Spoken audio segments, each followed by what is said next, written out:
Welcome to Alpha Insights. I'm Dakota. Today we're untangling a batch of policy and legal moves that are shaping the cannabis story heading into the long weekend.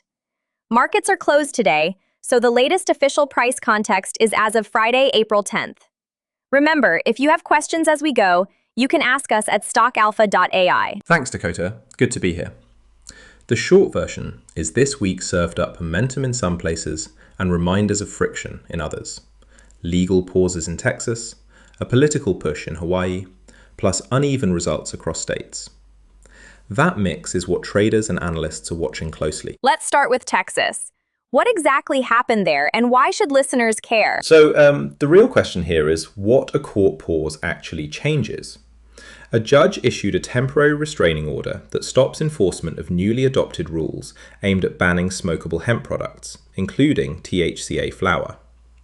Practically, that preserves the way the market was operating while the legal fight plays out. Interesting. Right. The key implications are twofold. One, hemp producers and retailers with exposure to Texas keep access to a large market for now. Two, the ruling reduces near-term regulatory risk, but it's temporary. The underlying lawsuit continues and a later decision could reverse the pause. Analysts note this kind of court schedule can be a major catalyst when the next hearing is set. What should people track on the court side? Watch filings and hearing dates closely.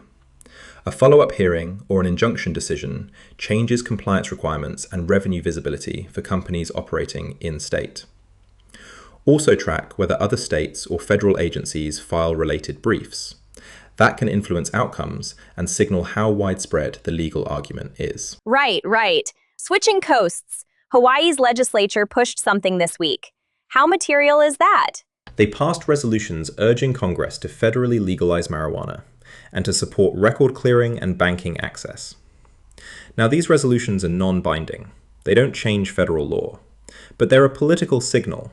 I mean, when you look at the data, state-level pressure like this keeps the federal conversation alive and can accelerate expectations among market participants. So it's more about momentum than an immediate policy change? Exactly. Think of it as a nudge to Congress. If more state legislatures pile on, it raises the political cost of inaction and could affect committee agendas, hearings, or even the timing of votes. But timing is uncertain. Federal reform can take a long time, even when momentum builds. On the state level, we also saw mixed results. Oregon expanded medical access to allow cannabis in hospices and certain health facilities, which widens the patient base. Meanwhile, Nebraska failed to pass protections for doctors who recommend medical cannabis, which is a reminder that progress isn't uniform. Honestly, I was a bit surprised by this one. Yeah, that contrast is important. Policy wins like Oregon's can expand addressable markets for medical operators, distributors, and service providers.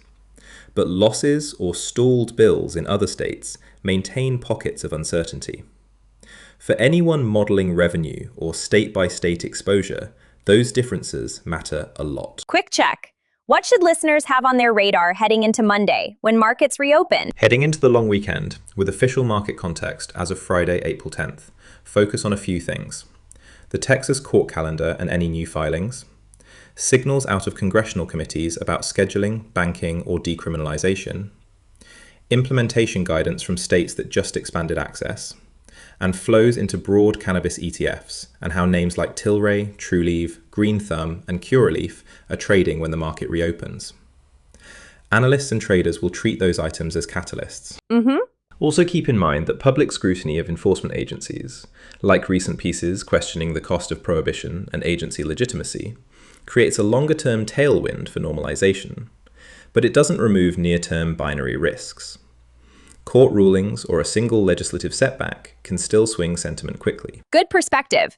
Before we wrap, any final practical tips for listeners who want to stay on top of this? Sure. 1.